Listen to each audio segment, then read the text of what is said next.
Welcome to the Natasha Helfer Podcast. To help keep this podcast going, please consider donating at natashahelfer.com and share this episode. To watch the video of this podcast, you can subscribe to Natasha's channel on YouTube and follow her professional Facebook page at Natasha Helfer, LCMFT, CST-S. You can also find all her cool resources at natashahelfer.com. The information shared on this program is informational and should not be considered therapy.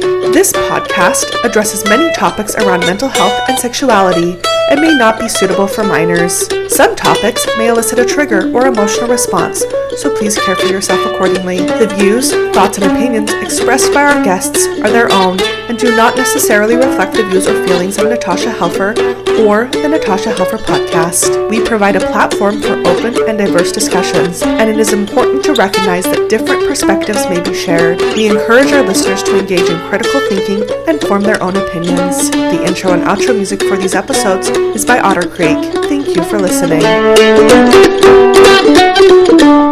Hello, everyone, and welcome to the Natasha Helfer Podcast, where we go after shame and ridiculousness everywhere we can get it.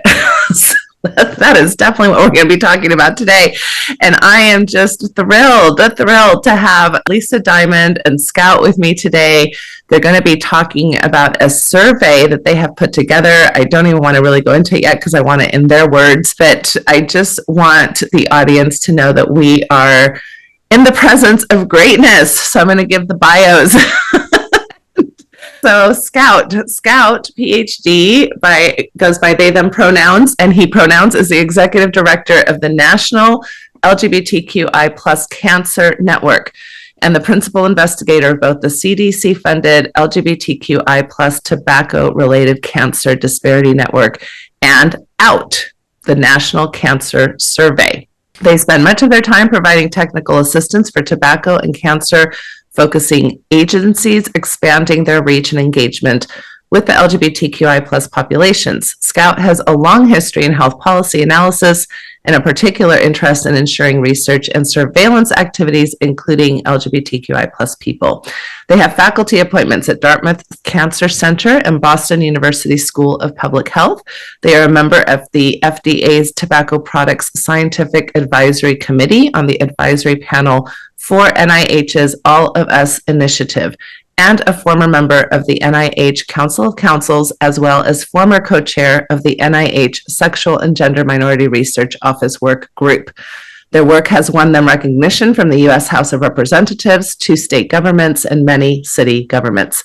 Scout is an openly non-binary and trans father of 3, an avid hiker, and is currently training for the aptly named Dopey Challenge races at Disney.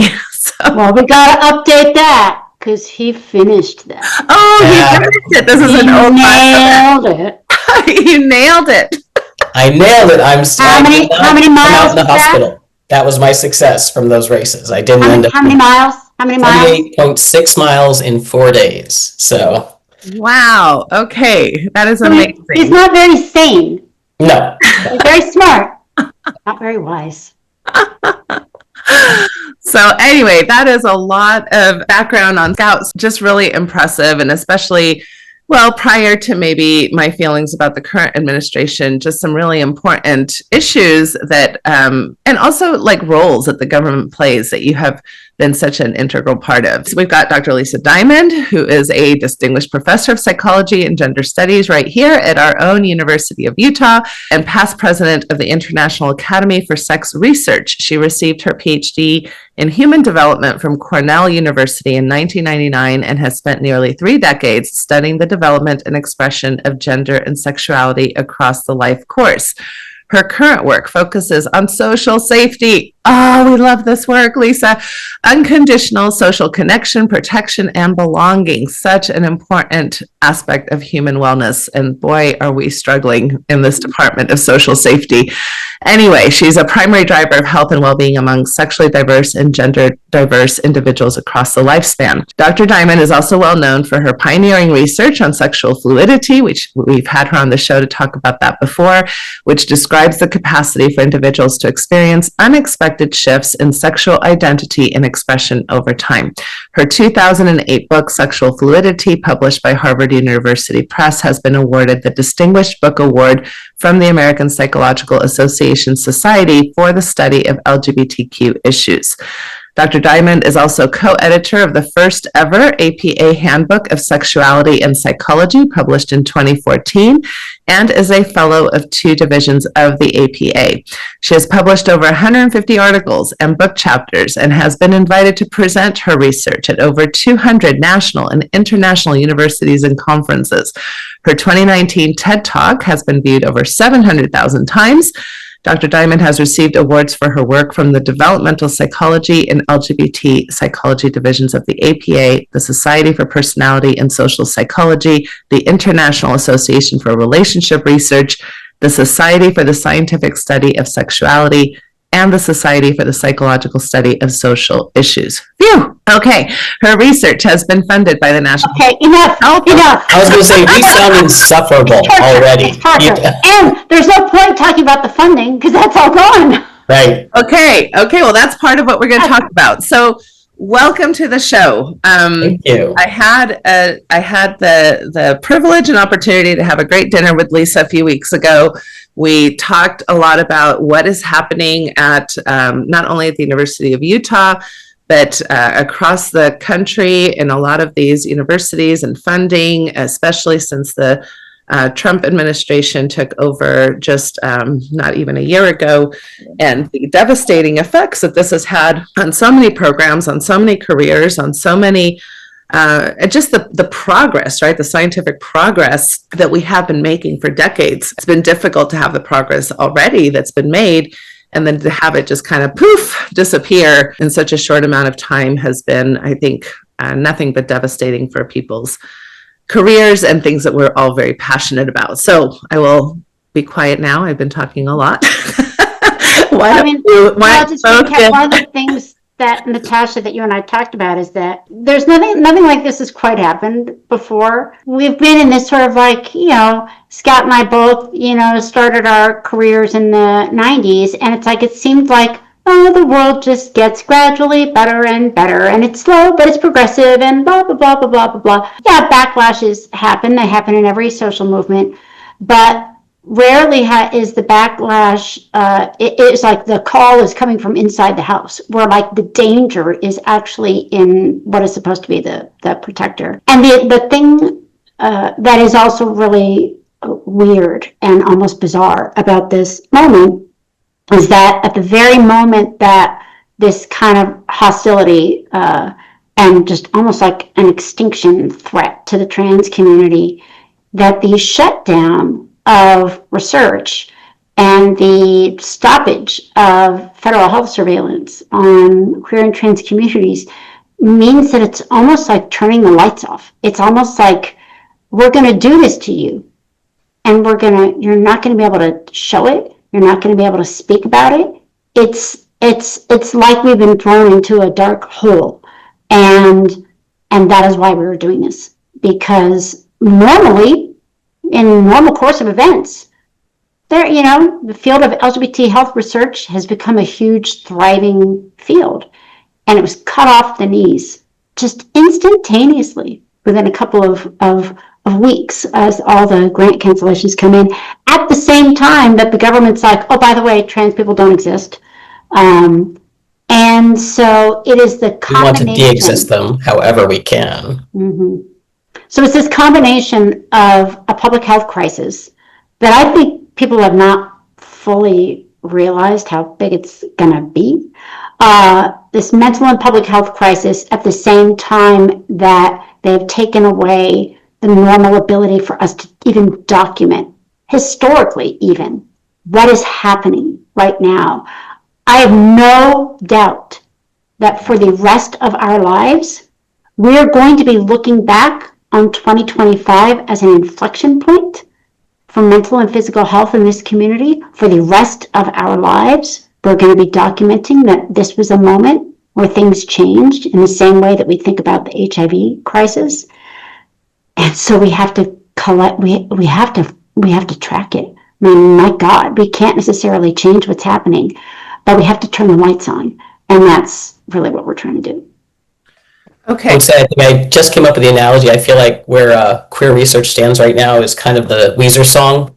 If you want to destroy my sweater, pull this thread and just walk away. Because it's such things have been so deliberately put together over a long period of time and deliberately crafted. And then it's just all been like unraveled. And I think an important point here, because Lisa, you do talk appropriately about how the government is really attacking the trans communities right now. But that research, we're not talking about trans research. We're talking about all the LGB research too. So, in case anybody is arguing that it's not kind of a gateway to trying to continue to suppress more people's lives and opportunities, there's the proof. We got that, in like month 2 of the administration. Sorry, Natasha, you were going to ask something. I jumped in there. No. That's Also, Scott, I thought you should talk a little bit about kind of the formation of the listserv, and when the two of us started to sort of see that there was a parallel mental health crisis, and it was happening in all of the individuals whose jobs involve this community. That normally we think of as like, we're the caretakers. And when the carers are not well, and the people they're supposed to care for are also not well, it's a more serious situation. Natasha, did you want to ask your question first, or do you want me to talk a little bit about that? Go ahead. I want this to be super dialogue-y. Yeah, so I knew from some work that had already happened that we were going to need to find a way to talk about what were the safer places to apply for funding, because, we had a long history with NIH. There had been prior attacks from like right-wing entities trying to take down and vilify queer research very specifically. And the way we got around them was kind of sharing information for the safer strategies. So I got some people to help me start to form a little bit of a beginning list, and even before actually inauguration, started to put together this LGBTQI researcher list. And it was funny because in the beginning I thought it was going to, I just need some cheerleaders to help this group start to talk to each other. And it started raining fire out of our skies so fast that nothing was needed in order to help these people talk. They were just like popping off left and right, and people were joining in by droves every day. So we ended up having, it's probably about 1,300 people on this listserv now. And it was actually the first place that had more accurate information, like people started to get more information about what was going on than they were getting from their universities, than they were getting from their program officers. It became this sort of underground place to actually figure out what was happening, because it was fast and it was furious. And this is what you're referring to as out? No, actually, this is just a listserv that helped us be thinking about this. So we went through, as this listserv started to pop off, and really people were like, thank God I've got someplace to talk about this. As Lisa talked about, there was a period of about 5 weeks maximum in spring when 100% of people's research got terminated. And it didn't even get, it was insult to injury terminations. These were letters written in the middle of the night. Your own project officer wouldn't even know you were terminated. And the letter was it was written by, a vengeful middle schooler kind of thing of like, this research has never been valuable. It's never been scientifically valid, or things like that. And you're kind of like, back up, it's on NIH's priority strategic plan for many, many years now. Hold on a second, it was like, and your dress funny was added to the, Yeah, it was like a bunch of like angry terrorists had just kind of taken over the NIH and were taking over the computers, being like, I always wanted to cancel these folks. Now I get to do it. Because, of course, what we learned was it was Doge. So it was these, young folks in Doge writing these letters in the middle of the night. No one knew they were coming. And then they'd brag about it on Twitter. Look at this foolish research we just canceled. How, what a waste was this? Thank God we've saved the, American public from this crazy research. And so there was that whole phenomenon. People were really traumatized. And it went in 5 weeks to all these professionals on the listserv having to fire their labs, having no idea. You don't jump from one ladder to another in the research world. You don't just be like, well, I'll do something else for the rest of my career. You step one step up. And all these people were like, I have no idea what my career is doing now. I don't know if I'm going to be employed in a few months. I was once one of the most influential researchers in the country. Now I have zero research. So it was just so incredibly devastating to think of how, as Lisa said, they turned the lights off on this whole area of activity. And so it really was thinking about that. We honestly went hiking together a lot, and we're like, what do we do in response to this historic moment? Like, a lot of these things people outside aren't seeing. They aren't understanding how our professional class is asking for grief counseling. They don't know if they're going to be employed. They just had to fire 20 people in their lab, And so we really, realized that it was, what's been called data genocide, the idea of deliberately avoiding data collection on a population so that you never see that they're in trouble.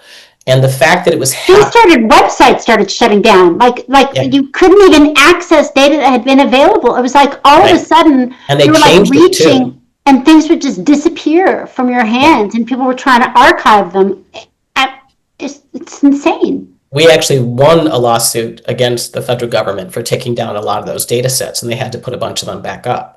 So yeah, there's all this, there's so many layers of how injury is happening to our communities. And the problem with data going is that that's how we say there's a problem, right? Mm-hmm.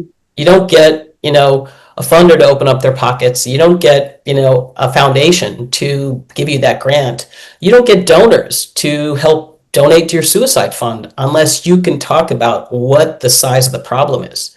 So in all of our hiking, like what to do now, we're like, well, if all these data have, all these data collection efforts have been deliberately, aggressively silenced, what can we do? And we decided, something we've both done a whole bunch of survey research. Mm-hmm. We may not have a lot of extra time and we may not have funding, but we've got the scientific background. So we went on a big side quest. And it's like, oh, you don't want to collect data on us? It so happens some of us kind of know how to do that ourselves. So, we used to do it before you did. So we remember going back to those days and having to prove that it was valuable and prove that it was important. And Scout has sort of a lot of his career has been getting questions about sexual orientation and gender identity even added to kind of surveillance efforts and organizations to be like, if you don't ask it, we can't. And the number of years that it takes to get those questions added, and then the speed with which it's like, click. It's ridiculous. It's shocking. It's shocking. And so it's like, we'll have things like the behavioral risk factor surveillance system, and then all of a sudden it's like, oh, you have, queer youth here, and then nothing. Well, like in the same way you saw they defunded, like the suicide hotline for queer folks, and it's easier to do that if you also get rid of all the research talking about our suicidality. Then it's just a problem that happens in darkness, Mm-hmm. Well, goodness grief. And one of the things that I kind of want to just point out, and that Lisa, you've pointed out, is that you're both what we would call elders, right? In the LGBTQ elders, because you've been around for such a long period of time. You've seen the progression. And like you said, Lisa, it's been slow. It's been steady, but it's been slow.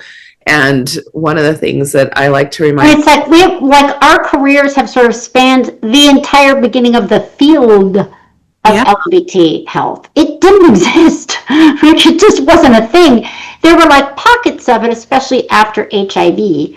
But the sort of broader field of queer and trans health as a discipline that you could have a career in, that really didn't start to get going until the 2000s.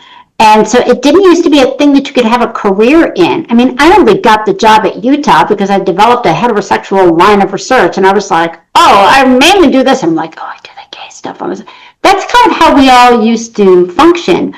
So one of the things that's been heartbreaking for me is to see the junior scholars who were able to openly do queer and trans research from the beginning, which to me seems like a luxury. Like, you could say it out loud from the beginning, and that I kind of viewed as like the legacy. Like, we helped create a path for them. We helped to sort of make it possible for them, and so they can sleep at night. Like, they're going to take this on, and they are the ones who are literally shell-shocked. Just like I have kind of had a number of junior folks reach out to me, and my policy is I will Zoom with anyone, with any junior person. But a lot of those conversations, they're like, what should I do? Should I switch to, and I'm like, I don't know. Like, I cannot give you advice. All I can do is like create a space for us to sort of brainstorm and talk about it. But nobody knows how long this is going to last.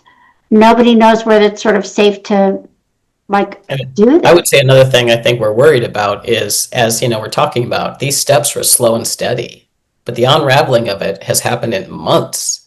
So if we have to go back to before it started with that slow and steady progress, the rebuilding could be decades.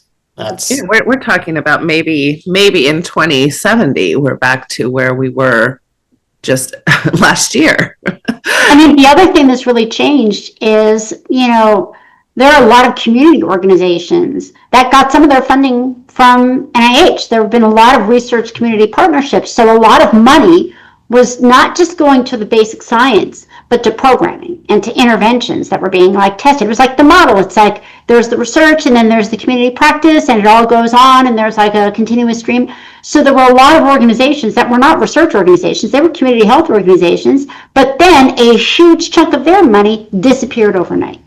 And so the effects are not just like there's scientific effects, there's interpersonal effects, there's community effects. And then there's the sort of mental health toll on therapists like you, on burnout. I was at the Mountain West Transforming Care Conference in May, which is like a lot of the gender affirming care providers in the Mountain West.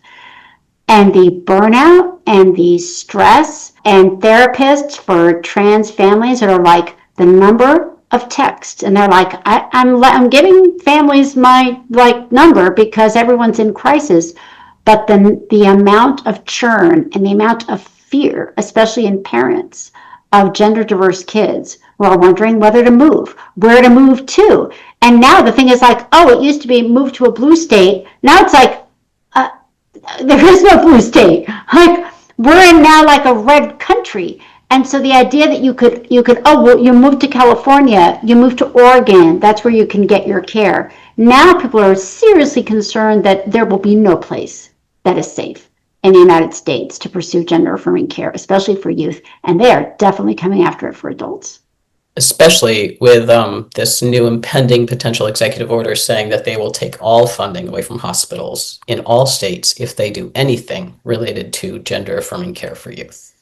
So that effectively could, undermine all of the protective states right now. It's funny because I just think about it. I grew up, as a trans person thinking that, as, sociologist and a trans person, thinking that we were going to have a watershed moment. There were going to be all the people like me who were forced to go through a puberty that didn't work for them. And then at some point, we were going to hit the watershed where it was all the people who had access to puberty suppressants and then were able to only go through the puberty that did work for them when they got to enough of an age of maturity to feel very comfortable in what their final choice was. And I'm like, we know from data from Belgium, Netherlands, things like that, that population does not have the incredibly risky health profile that my community does, that they actually look much more like cis straight people as far as their health risks and things like that, because they're just not forced to go through the wrong puberty and have all of the ways that they stand out in the world and get that bad attention to follow.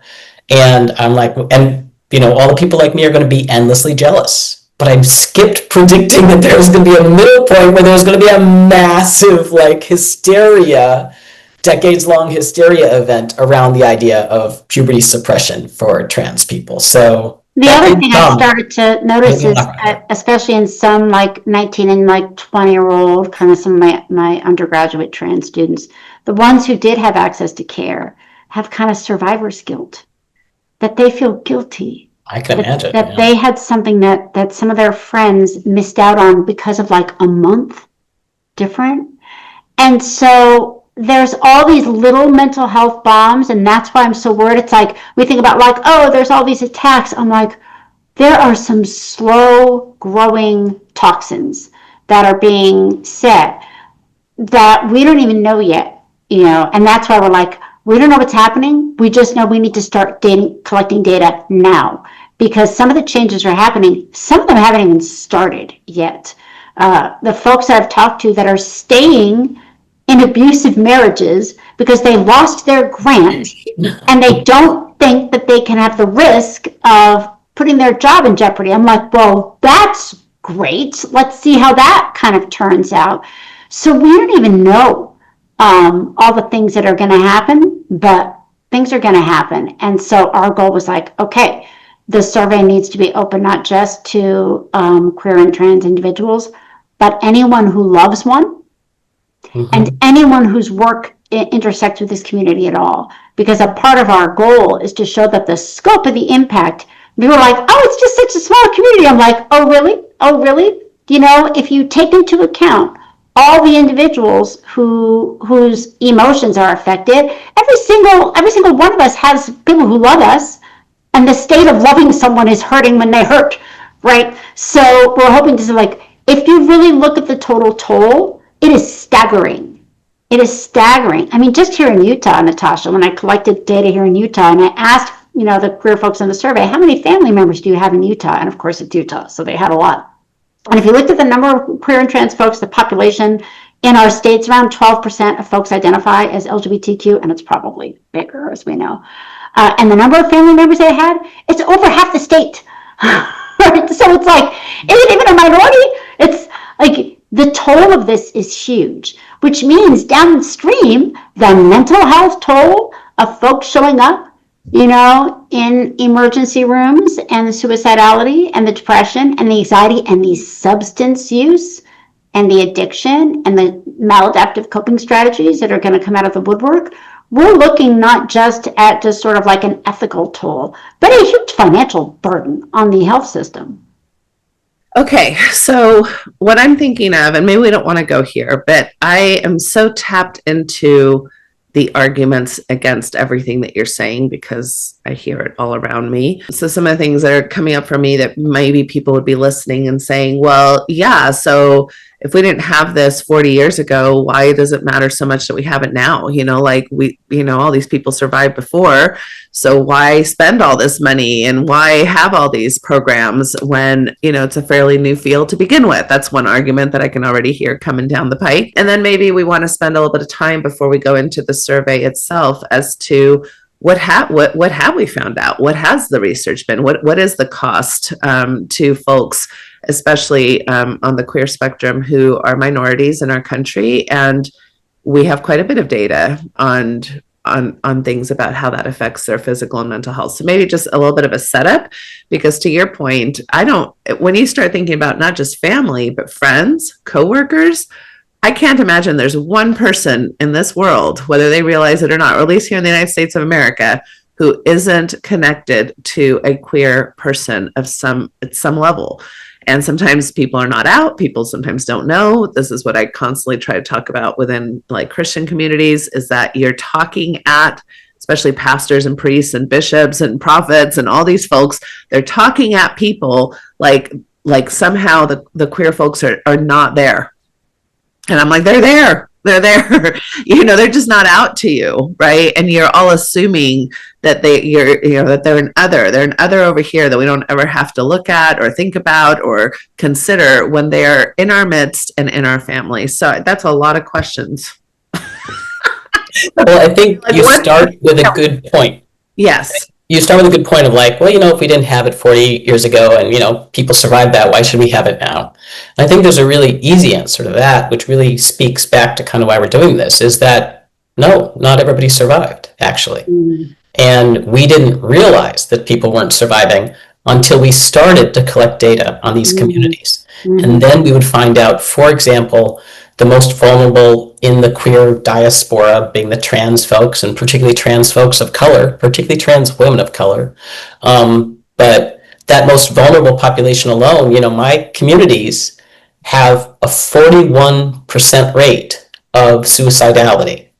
And the general population, it's well under 10%.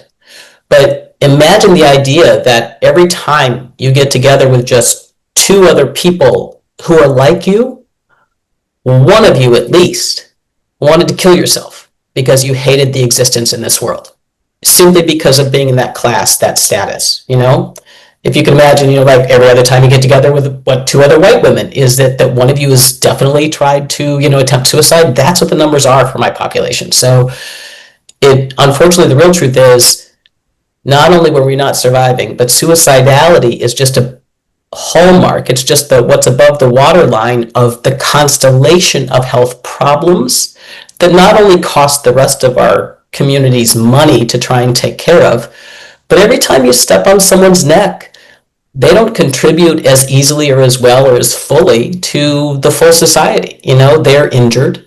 They're not able to participate. They're not able to lean in and help as much. They have to take resources because they're trying to survive. So, if you look at the health of our society, it's never going to be good if we deliberately try and step on some people in it. That's not going to help us have a stronger society. But as well for the people themselves, I remember when I first started doing my dissertation in social determinants of transgender health, because HIV was a little more imminent threat then, we had just done a series of HIV-related needs assessments about the trans communities all around the country.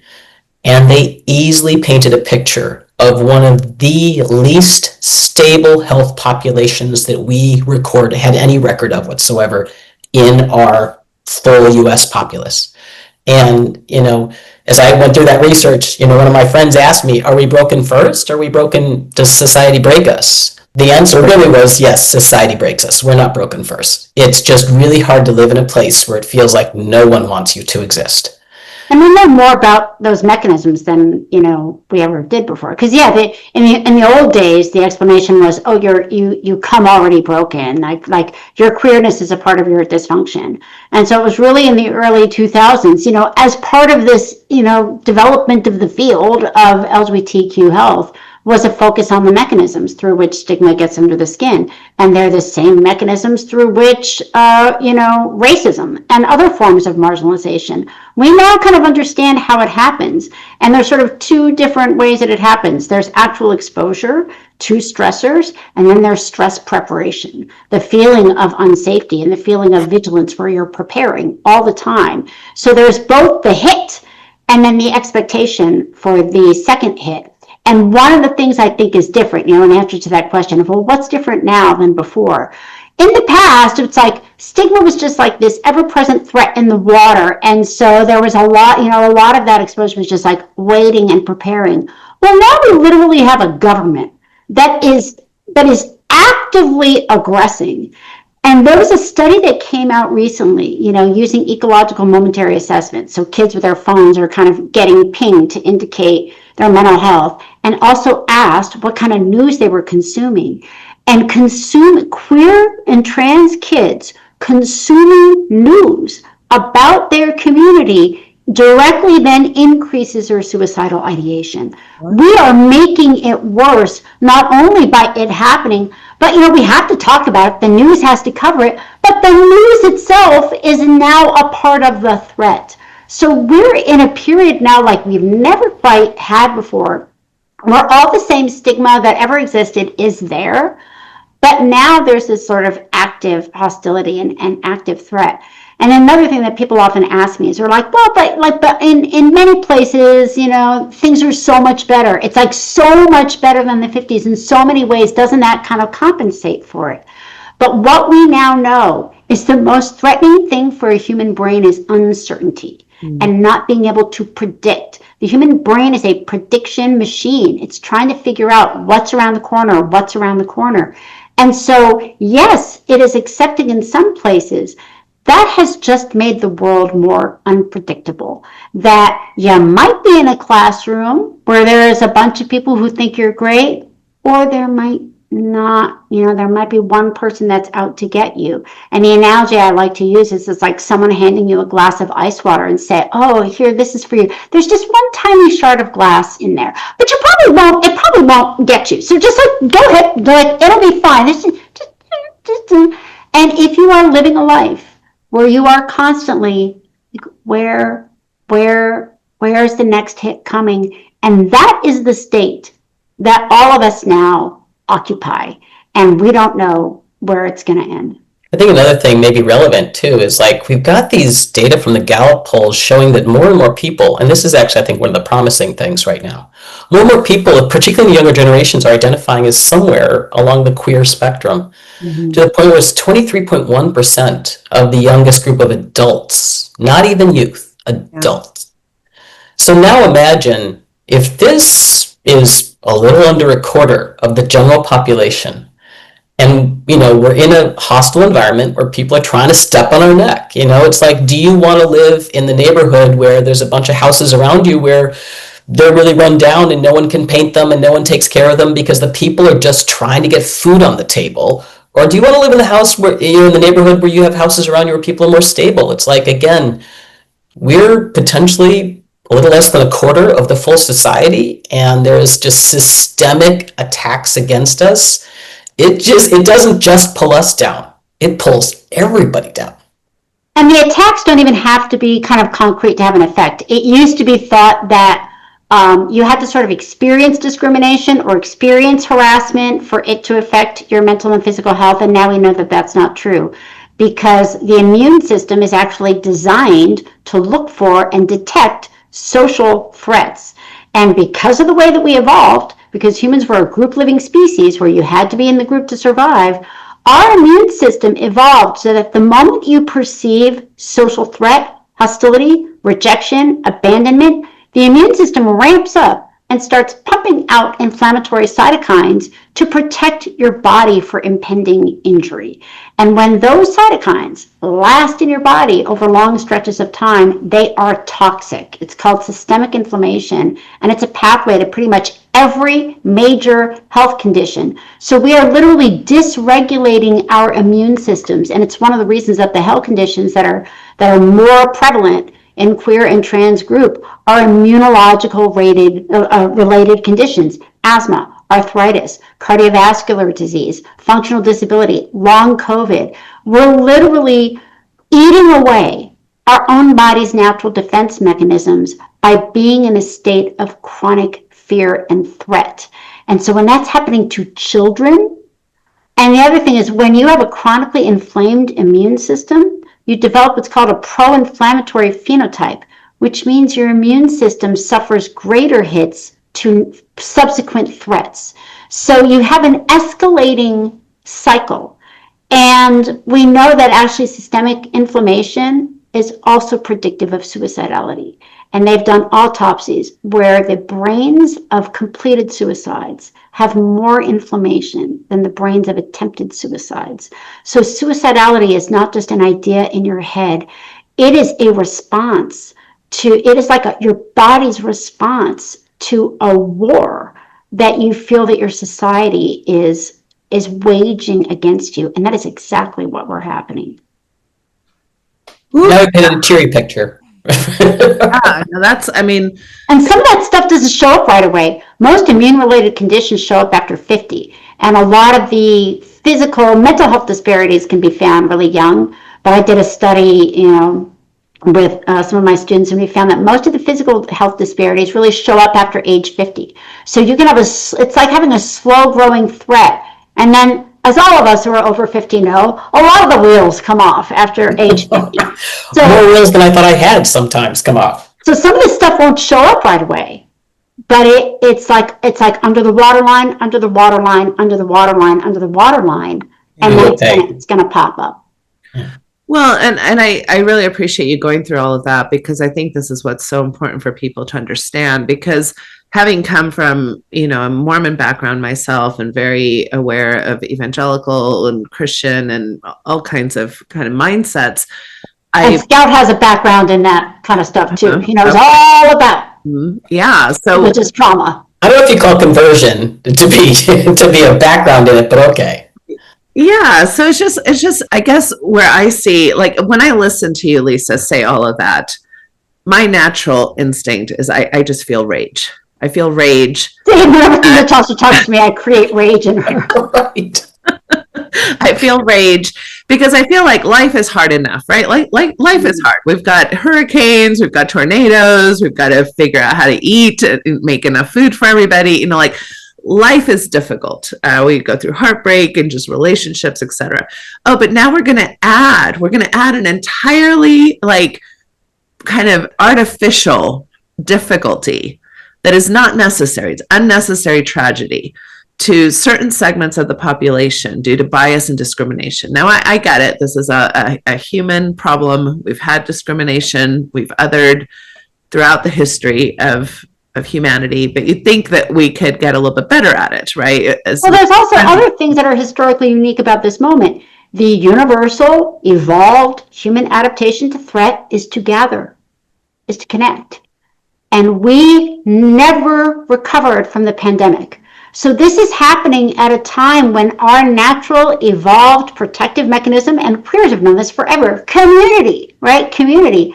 Well, we were already on a downswing. There's been geographical changes, the whole thing about bowling alone. People don't have as many friends as they used to.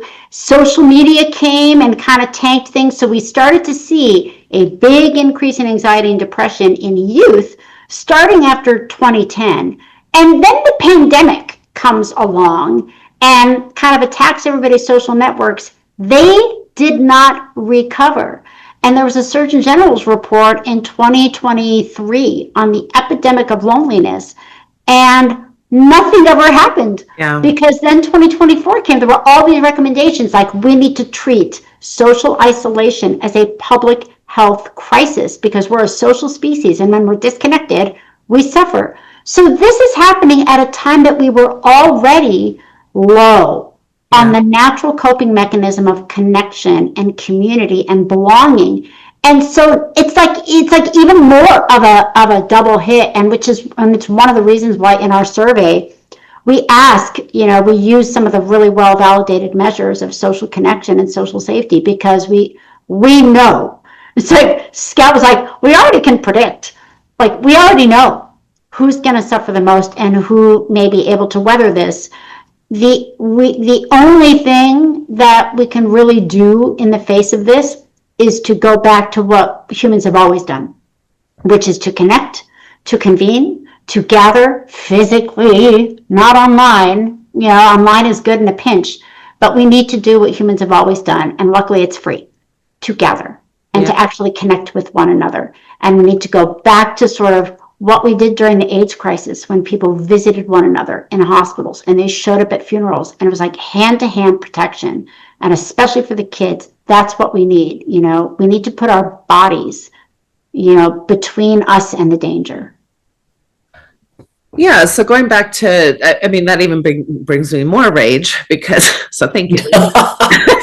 This is just a rage machine for you, huh, Natasha? It's like, not only are we doing unnecessary tragedy of discrimination and bias, but at a time when we globally went through something so difficult as this pandemic, and we are all still suffering and we have not recovered. Nobody's getting together the way they used to before COVID. And so you'd think that our government, our mental health, organizations, our physical health organizations would be focused on the recovery, the decades-long recovery that we needed from COVID.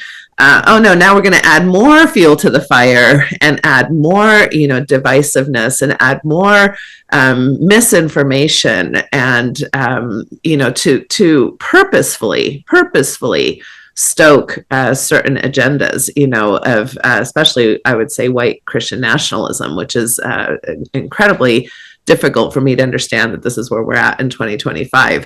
But it's also provoked a lot of mistrust. We had this during COVID, but it's even worse now. And Scout can talk about this, just medical mistrust. Like, we're getting sicker, but now we have a community that is afraid to actually go to the doctor. Yeah, for a variety of reasons, right? Mistrust in medicine, mistrust in science, but if you're brown, mistrust in being picked up by ICE at the hospital setting, right? So I guess what I want to get back to, and maybe Scout, you can share this since you come from, it sounds like, a religious background yourself, is when I'm thinking of parents, when you say 25%, almost 25%, 23% of folks are starting to identify as queer.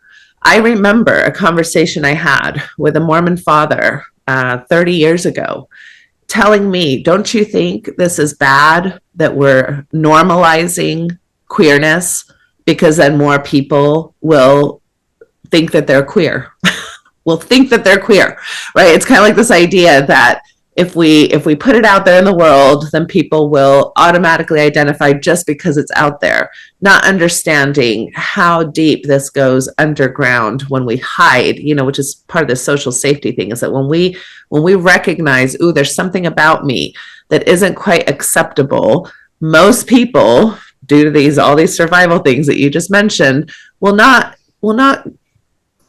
advertise those things, because if I advertise, I'm going to be punished. So those things go underground. So I guess, Scout, maybe the question I have for you is, how do we talk to parents who are oftentimes coming from these Christian backgrounds, who are being told that anything queer is of the devil, it's evil, the world is out to get your kids, right? And to convince them that they're queer, which is, I think, especially trans. Right. Yeah.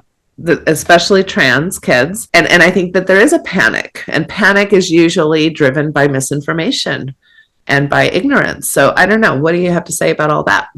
Well, it is interesting because I, certainly lived my whole life, with particularly a religious starting point concern that if anybody hears about queer, yes, it's contagious kind of thing, right? From the jokes of, we recruit from, decades ago on to now. It's very scary that it seems contagious.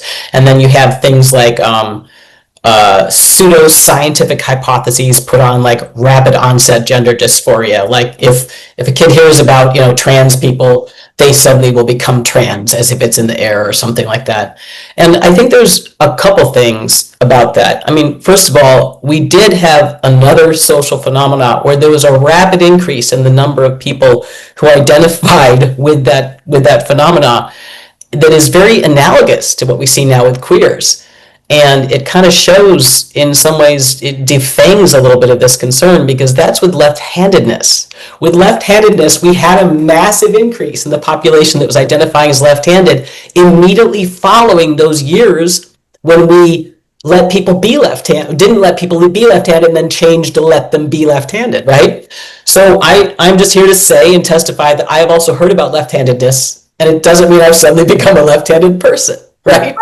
So you have to change the... We still have hope for you. Right, exactly, right. But you have to change this concept between what happens after you suppress a phenomena and then allow people to identify with the phenomena versus, is the phenomena contagious? And those two are very different things. And we're right now in a time in history where we're not going to be able to, like, we are just getting past the incredible suppression. We're still in the incredible suppression. Another thing that we always would joke about is, why would anybody choose such a hard road? As if it's like cool or something like that. Why would anybody choose something where, your friends are going to be so much more likely to be suicidal because of the daily wear and tear you're going to get against who you are? Why are you going to choose something where you're going to lose a lot of friends, where your family is very likely to potentially turn against you?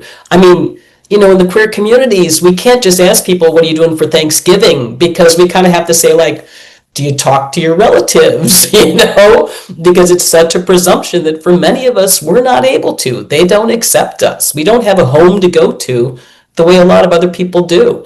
So it's always so curious looking at it from the inside and being like, how can you believe this? And I think, with the parents, the thing that is the most compelling, and I honestly think this is why it's really exciting to see those data on the number of youth they're identifying, is that it's easier to believe that queer is evil if you don't know people. Mm-hmm. But if you do have a daughter, a son, a non-binary offspring, a nibbling, a non-binary version of a niece or a nephew, anything like that, it's going to become really apparent really quickly that that person is still the exact same person you knew them to be.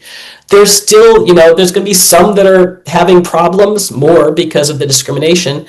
And there's going to be a bunch that are just sweet people and continue to try and live against this prevailing headwind in society. So we know that it used to be 80% of the population knew someone LGB and only like 4% knew someone T. Now another demographic shift we're seeing is that many more people are identifying on the gender non-binary or non-conforming spectrum. So a lot of adults now have those youth in their life that are somehow identifying out of the gender binary or out of the cis straight world. And when you meet us, that's when you realize that we're just trying to struggle through and survive in this environment. We're not demons. And it's pretty hard to keep up this thinking that something, the devil's coming to get us or something like that. When you know someone, when you have a personal relationship with someone, because that's where, the myth falls apart. And you see that, our biggest struggle is hating ourselves because of the way the world thinks about us, or, trying to find those welcoming doctors. So, I feel like that's not just an interesting demographic shift, but that's really the hope for the future. And it makes me wonder if this isn't kind of the extinction burst of both patriarchy and the gender binary, potentially. Extinction burst being that time when everything ramps up as the old order still, there's extra version of the old order before you kind of shift to a new order. Like, is it really going to be that dangerous to allow people to love whoever they love? Presumably, we're not attracted to people's genitals, but to people's, full, brains, who they are, everything like that. Mm-hmm. Is it really going to be that dangerous to decide whether, Bobby wants to carry a purse or play football or both? Maybe that's actually not going to bring down the world order. Maybe. But it is interesting the way that the kind of rise in non-binary identification has just really kind of triggered a lot of folks, because it does sort of suggest like, wow, everything I thought I knew was maybe not, true. And I think the sort of growth in the non-binary population depends on the binary. There is that piece of it. So. The what? The word non-binary wasn't even in popular usage. Like if you use Google Ngram, you see like this jump around 2010. And so now there's all these folks who identify as non-binary. It's sort of similar to the left-handed thing. It's like, where were they before? Were they created by Google? No. If you do not have language for a phenomenon, the human brain is a category-seeking missile. And when you do not have language, you can't describe your experience. I've talked to so many parents who figured out they were non-binary because their kid introduced the word to them. And so it's like, they were always who they were. That is always what we find with queer and trans folks. Like, it's there. If you can't say it, if you don't know, and because we have a society that is so binary, that you can grow up not even knowing that it's possible to be somewhere in between. And once the word became available, then a bunch of folks flooded into the category. It was not created by the word. The word was able to give meaning to folks who had no way to describe it. And space. So you could identify that. You don't choose to be something you have no idea it exists. Okay, I have a few comments from people who are listening. I've got two of my sex therapist colleagues. Mike Fuller says, Hi, Mike. I love and use the social safety framework daily. He also says, two of my favorite colleagues talking about a community I love. Hooray. Braxton Dutson says, so much knowledge and passion in one room. I love this conversation. Mike says, elder queer persons. One of my clients likes that title, EQP. Braxton Dutson says, lack of predictability being the worst for young brains makes so much sense. That next blow being uncertain, but knowing it's coming is horrible. And then Mike says the ice water with one piece of glass analogy is perfect. So that's some of the comments we're getting. Before we run out of time, let's talk about this survey. So you kind of started the podcast by saying there's no more funding. Yeah. People are not paying for this anymore. Badass people like you all. I like to be amongst my badass colleagues that basically said, not going to pay us, we're going to do it anyway. This matters. We care about it. These are our people. This has huge implications. People are dying. I want to really kind of use that religious language. There is blood on the hands of any of us who continue to discriminate. The suicidal rates for gay, lesbian, bisexual, trans folks, queer folks is exponentially higher. And like you've said so well, it's not just suicide, it's wellness of life. It's not feeling integrated. It's feeling discriminated against. We know that affects mental health, physical health, sexual health. And so I'll just briefly talk about like what the measures are. And the survey is open to youth. We got IRB approval to open it to youth. And people are like, oh, I'm not that affected. Like, I'm het or cis. Like, should I fill it? I'm like, if you know or love a queer person, or if your job is affected with these communities in any way, every single teacher, should fill this out. every single mental health professional. We made it as short as we could. Scout and I spent hours on Zoom to how many questions can we delete? But we do have some of the most important mental health measures. We made sure to have complete validated metrics. So depression, anxiety, PTSD symptoms, because we're all in a state of complex, PTSD, questions about addiction and substance use, questions about health conditions and physical health and the number of days that your activities are limited by physical health.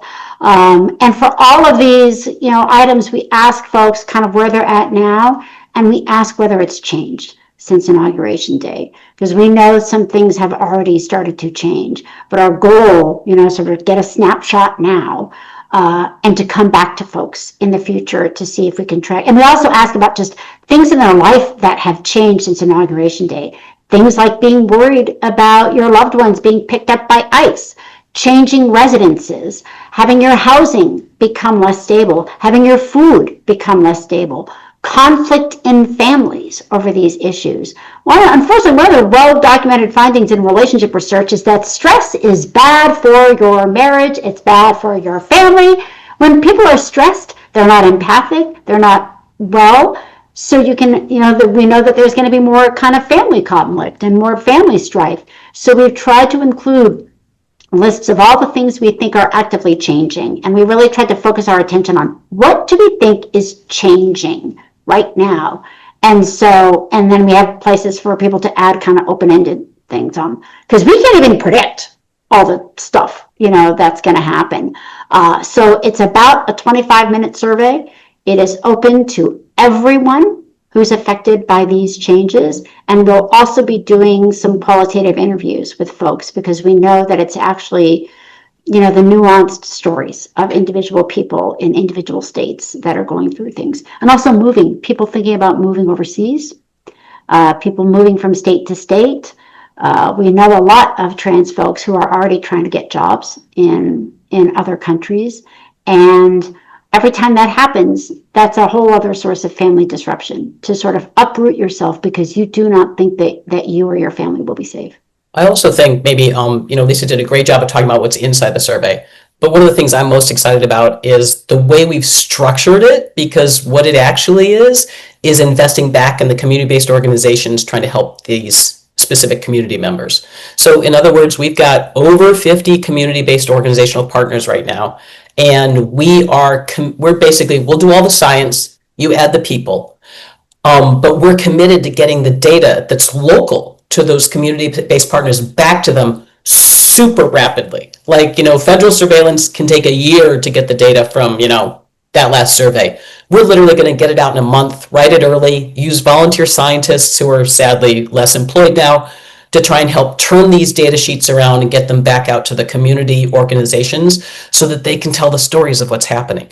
So this is really set up not to be a data in phenomena like kind of old school research. This is set up to be a community activism and a community investment phenomena. So, if you're filling out the survey and sharing the survey in your state, that's going to go back to the state organizations that are trying to help these populations specifically, so they can argue for more funding, so they can go to, a foundation, or they can go to donors and say, this is what's happening now, please help us fix it. Because a lot of these folks who do community needs assessment, they don't have the money to do it anymore. Right. So we're basically we're doing your community needs assessment. And so we're trying to do this old school academia. It's we'll publish it eventually, but our priority is the actual people. To put the data in the hands of community and actually do something with it, because there's nowhere else to find the data right now. Yeah. Well, and I'm so glad that you're including, because I think most studies about LGBTQ folks, as it should be, measure LGBTQ folks, right? But there's this community impact of all of us who love our LGBTQ folks. I'm a mother of a trans adult child, and I'm petrified. They moved to Portland, Oregon several years ago, feeling like, okay, that's a bluer state that's more accepting. And now, the National Guard is in Portland, attacking its own people. We're attacking our own people. Things we never thought were possible. Never. I mean, that's the thing it's sometimes you're just am I in some video game? The idea. Camera. The bingo card for 2025 is like an accordion that has things we've never dreamed of on it. Yeah, I told you both before we even got on, that I remember reading things like Animal Farm and 1884, and there were several of those types of books back in my English class, and I remember being, like yawning and thinking this was so boring, and why do we read things like this? And now I'm like, wow, it's like when people are saying authoritarianism is in flow, for me, that education from a young child, I was like 15, 16, it lands. I'm like, oh, I recognize this. I was taught about this, right? This is not just we laughed about it. But now, like, when you see the realities of it, you're like, oh, my dots are connecting. So thank you, English teachers, for making us read those books back in the day, is all I have to say about that. But even though we complained about it, but yeah, so I don't want to like, oh, poor me, but in a sense, yeah, poor all of us, right? Because even though I want to center LGBTQ suffering, those of us who take care of them, who love them, who service them, we now have some groups.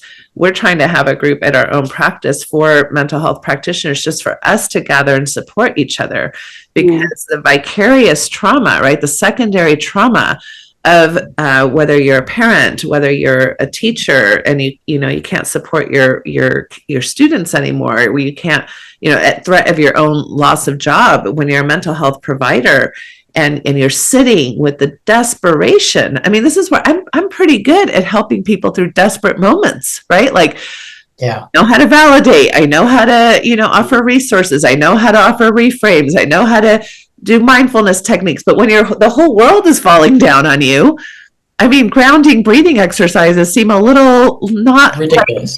Like they're not going to help, what's actually happening here. And so that's a part of why, like, when we're saying, like, if you are frustrated and you don't know what to do, this is one thing, because actually just like every person who thinks, would I apply? If you are asking yourself, would I apply? You probably do. You probably should fill it out, because what we're trying to share is the scope of the effect. And so taking 25 minutes to just tell a little bit of your story, that actually will help the community. When we show the scope of the impact, that helps our community. And so it's not an either or. It's not like, it's like, we all need to be sort of in this together. And so simply taking the time to actually say, this is what's happening to me. And so I'm saying, like, this old school snowball, take the survey and then think, who are the other people I know who are also going through this? Let me send it to them as well. We're all being affected. And so this is our chance to actually say, this is happening. Like, the government's kind of gaslighting us. Like, this is happening, but you can't measure it and you can't talk about it. This is an antidote to gaslighting. This is happening. This is real. And just to know, we're also still taking organizational partners. So if you know an organization that wants to like get access to local data about this and they're not yet kind of connected with it, absolutely have them contact us. Research@cancer-network is the email. cancer-network.org is the email, and we'll be happy to set them up as a local partner on it. And that means we give organizations their own links so that we can pull out the data from their constituents, so that they can immediately see, these are my people, what do my people need? Because these are really regional. There's going to be big differences between what's going on in Austin and what's going on in Nebraska and what's going on here and there. And so there's a national component to this, but there's also a really local component to this. Scout, if you wouldn't mind putting that email in the chat, and I'll make sure and share that with folks. I will be happy to. So I've already linked the research, the survey, to the thread here. If you're listening on my Facebook Live, I will make sure and put it on all of my, social media. I will also make sure that it's on the website of the podcast, and I'm going to try to, just share it with all the colleagues I know. So please, if you're listening, this is a 20 to 25 minute survey. If you are queer yourself, if you are somebody who loves a queer person, if you're somebody who serves a queer person, please fill out this survey. I love how you turned that into an actionable way that we can help ourselves and help others, right? And so that is part of healing, that especially when you're feeling that uncertainty of, I don't know what to do, what can we do, is there anything we can do? These are the small types of things where you can have an actually pretty big influence. And I think that is, literally, they're trying to erase and hide what's happening. yeah. So the only antidote to that is more light, more voices. Yes. Okay. So we're kind of towards the end of our time, which is usually when I like to say, okay, what am I missing? What didn't I ask? What were you hoping to share that you haven't had time to share yet? So I'll give you both just some final words. And I sort of said it like, if you even spend 1 second thinking, am I included? Like, should I be someone who fills that out? If you're asking yourself that question, the answer is yes. I love it. Yeah, I think we did a really good job of covering all the important things. I hope that, in this year that people are taking extraordinary steps to counter the extraordinary activities that are happening. I hope they're taking a lot of extraordinary steps, and I hope filling out and sharing the survey is going to be one of the many that people take, because I think we're all going to look back and be like, what did I do in 2025? Mm-hmm. And I want to be able to sleep well. So that's why we're putting in the extra effort to make things like this happen, Yeah. And I guess the other thing I would say is, if there's one thing you can do for your own self-care, it's connect with others. Yeah. And I often say to folks, take a look at your social network. Pick 2 folks that you like, that you haven't really formed a friendship with, and just decide to see that person more often in person. Just design it. It doesn't happen. Invest it doesn't happen in by your accident. own connections, because it's free. It is the single biggest predictor of health and well-being over the life course. And we've all gotten a little bit out of the habit of investing in our in-person social connections. So waste a little time with people. Waste a little time. Connection is a form of resistance. Yes, and pleasure is a form of resistance, right? Which is what oftentimes happens when we are with people we love, and either Laughter. Here's the thing. We don't laugh when we don't feel safe. That's why in almost every movie, when they want to signal that the danger is gone, they have a joke. And so choosing to connect, to be in places where you start to laugh, that means you've put your brain state in a safe place. And the more we can do that, the better our immune systems will work, and the better we will be able to fight. No one can be safe all the time. The goal is to restore, that you need to have some restoration to get ready to fight the next fight. And so spending time laughing with your friends is not wasted time. It's preparation, it's restoration. This is going to be a long haul, and we have to sort of link arms and just get ready. It's also a huge queer cultural history. Like, look at drag shows, mocking things, everything like that. So you are standing on the shoulders of giants and being able to survive really hostile times if you take some, time out with your buddies to just laugh at the craziness that we're going through right now. Yeah. And as a sex therapist, I would say let's have sex with each other too when we feel like it. Because I didn't say it. I would get in trouble.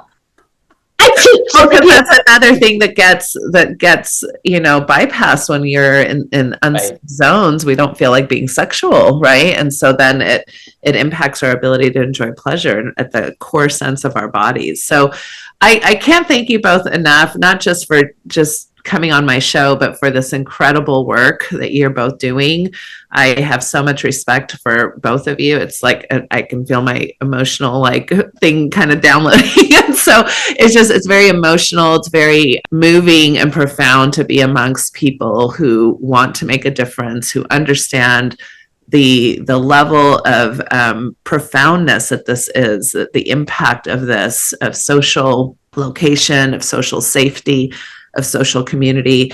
And I hope that not only folks like us, but all Americans, all Christians, I consider myself a very spiritual person, that we'd really kind of go back to those values assessments, right? Like, what are we really about when we say liberty and the pursuit of happiness for all?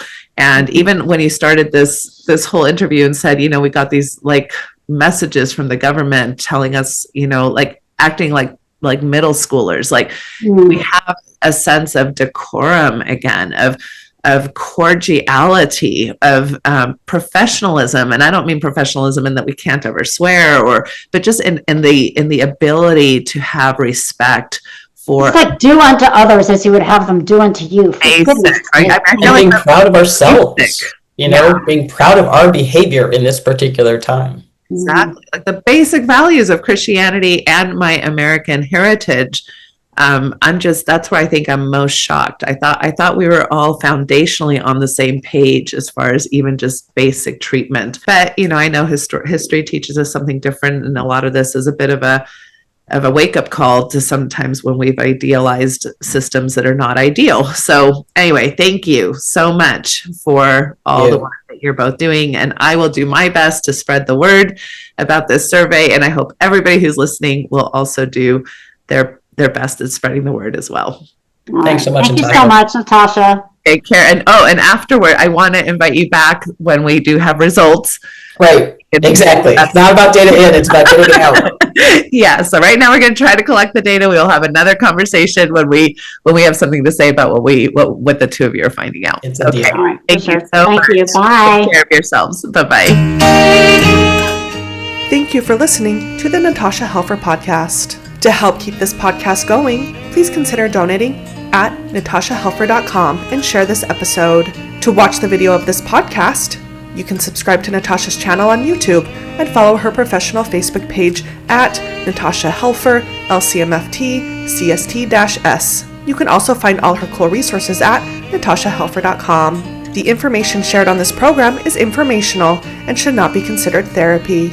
This podcast addresses many topics around mental health and sexuality and may not be suitable for minors. Some topics may elicit a trigger or emotional response, so please care for yourself accordingly. The views, thoughts, and opinions expressed by our guests are their own and do not necessarily reflect the views or feelings of Natasha Helfer or the Natasha Helfer Podcast. We provide a platform for open and diverse discussions, and it is important to recognize that different perspectives may be shared. We encourage our listeners to engage in critical thinking and form their own opinions. The intro and outro music for these episodes is by Otter Creek. Thank you for listening. There is a place where time slows to nature's pace, and there is space there to find yourself in her embrace. Some places should be left alone. Now tishki say the so we can always go to the homeland of the heart.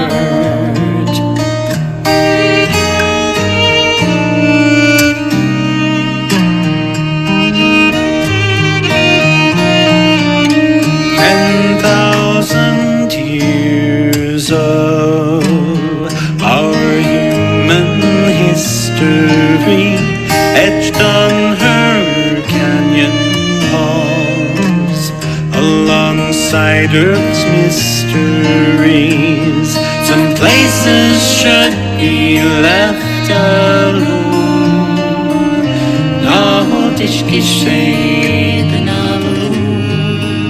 so we can always go to the homeland of the heart, to the homeland of the heart.